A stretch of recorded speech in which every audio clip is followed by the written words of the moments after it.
My name is Harold Babin, and I am a retired United Methodist pastor.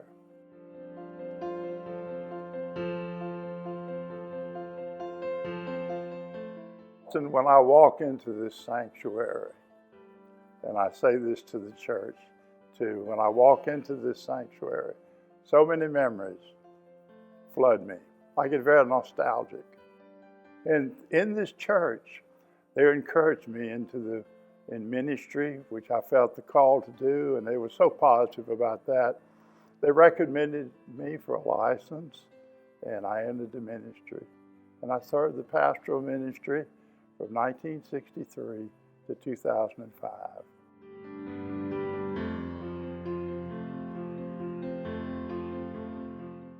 It is my hope that each person that comes through these doors, that shares our fellowship, our Sunday school, our different groups in ministry in this church, it's my heart desire that each would have their hearts strangely warmed.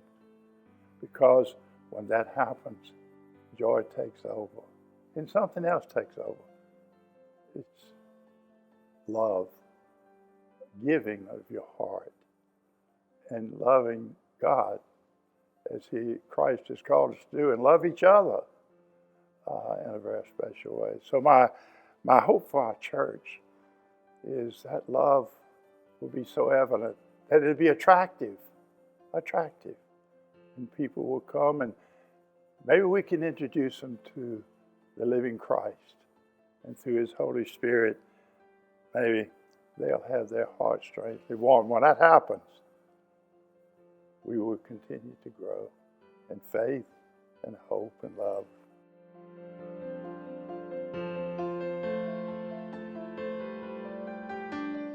When I joined this church in 1959, I always remember the promise. I promised my Lord and my God through Christ. And I promised this church that I would be supportive of the church through prayers, and then in my presence, in my service, and in my gifts.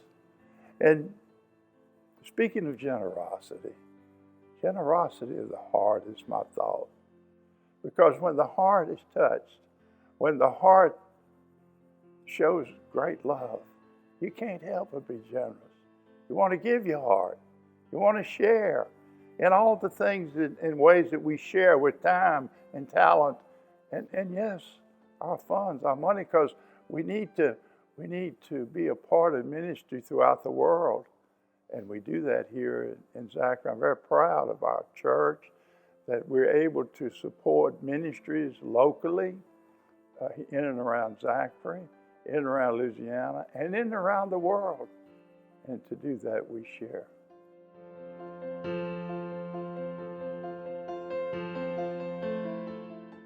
I'm not perfect.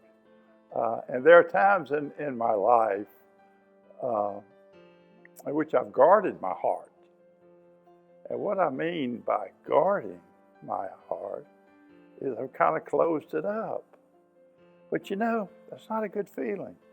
And when I did that, and I have done that in time and in service and even in gifts, but when I did that, I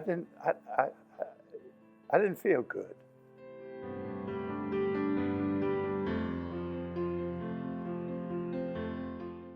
Come home to Christ.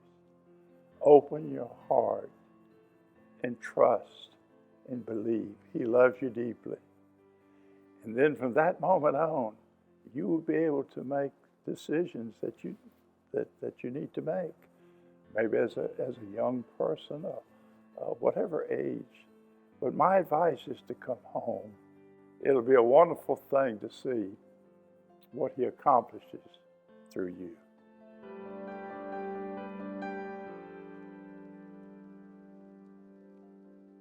I would like to close with, I often ask my Sunday school class this question. At Christmas time, would you rather receive the perfect gift, or would you rather give the perfect gift? And you know what my Sunday school class says? every time we would rather give the perfect gift. We're like the little boy who goes out and he pulls up a flower out of Mama's garden, roots and all, and he walks up and he hands it to Mama and says, "I love you, Mama." And Mama beams, but he also beams. He also beams because he's given the perfect gift. So we receive such a great gift from our God. So what can we give him? And I will close with this thought. It's a Christmas carol. And I want to use the words, if I might. In the Christmas carol is familiar.